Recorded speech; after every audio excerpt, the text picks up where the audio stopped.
Welcome back to Miss April's English. I'm so happy you're here. Today we're going to start looking at pronouns.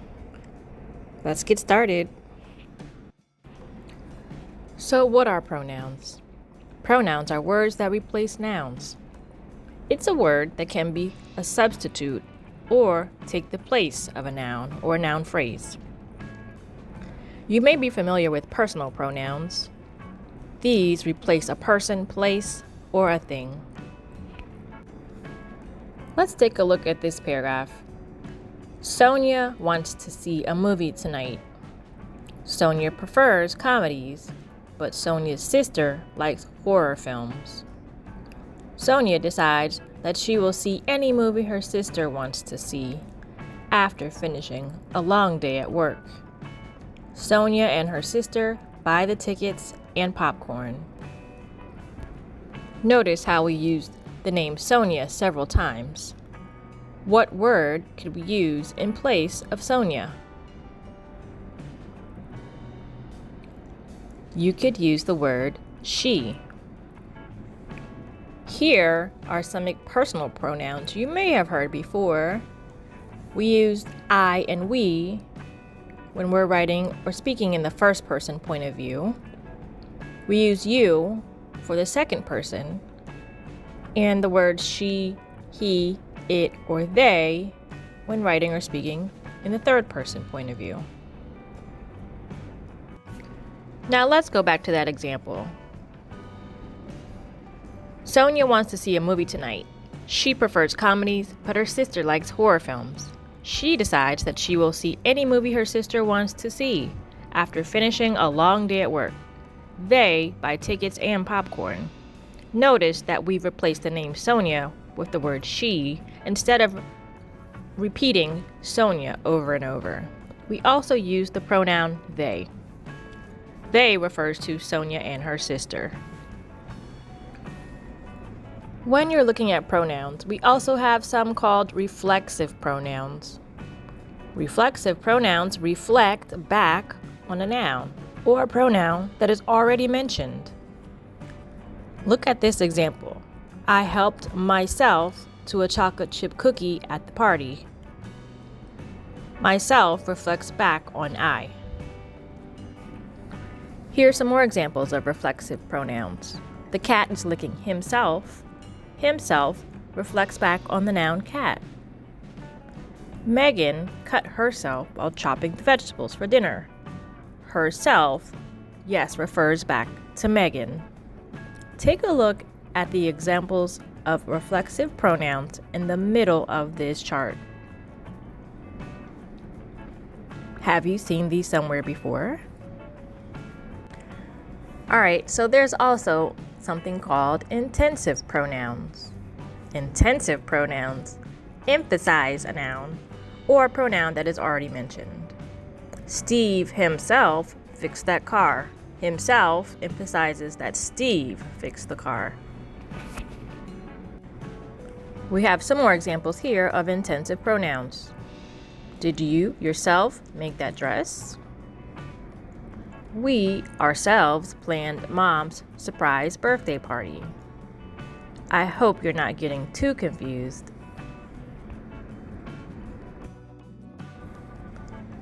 Alright, so moving on, there's an area of pronouns named demonstrative pronouns. They tell us if something is close, near, or far away. They point things out and help us to make contrasts between things. Some common demonstrative pronouns are this, these, that, and those. Here are a few more quick examples of demonstrative pronouns. This is my car. That is my school. Maria found those at the mall. Now we're going to look at relative pronouns. Relative pronouns connect one part of a sentence to another part of a sentence. They also give us more information about the subject of the sentence. Let's look at some examples. Relative pronouns could be any of these listed here: who, whom, which, whoever, whomever, whichever, whose, and that. Remember, these words tell us more about the subject of the sentence. Now we have some examples. Sandra, who loves sports, played soccer today. Who loves sports? Sandra does. George, whose mom was sick, went to the hospital. Well, we know from this sentence that George is the person whose mom was sick.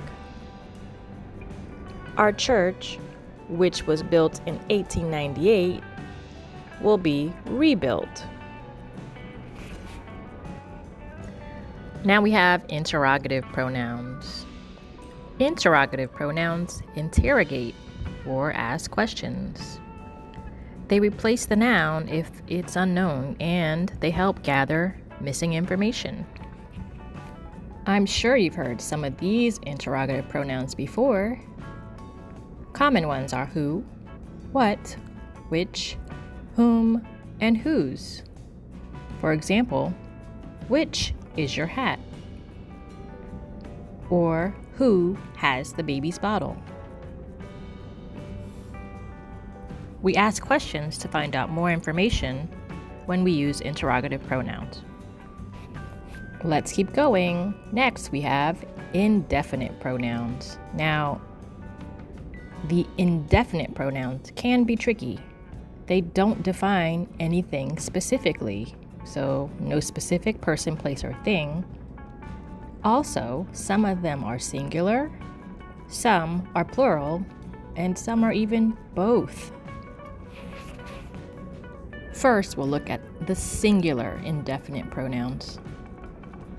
Here are some examples listed below. 1. Another, each, either, neither, much, and then sometimes they have the ending body, one, or thing. Do these sound familiar to you? Now here are some more examples of how they're used in sentences. Which trip? Either sounds really great. Everybody knows that summer is hot. There's that ending, body. Our third one says Nathan joined everyone else in the classroom. Since these are indefinite, remember, we don't really know who either is, or everybody, or everyone specifically. Now let's look at our plural indefinite pronouns. A few examples of these are both, few, several, and many. For example, several of the bags are missing. We don't know which ones, we just know there's several. Both of the babies need to be changed. Remember when I said that indefinite pronouns can be tricky? Well, here's another visual of why. Some are singular, some are plural, but the examples in the both section here show which ones are both singular and plural. All, any, more, most, none, and some. Take a look at this last example. All the syrup is gone. In this example, we use the word is because the syrup here is singular. All of the cookies are gone. We would use are in this sentence because there are more than one cookie. But for both examples, we are using the indefinite of all. Thanks again for joining me on your English learning journey. Remember to like and subscribe for more content like this. Keep practicing and you'll be an expert in no time. See you again.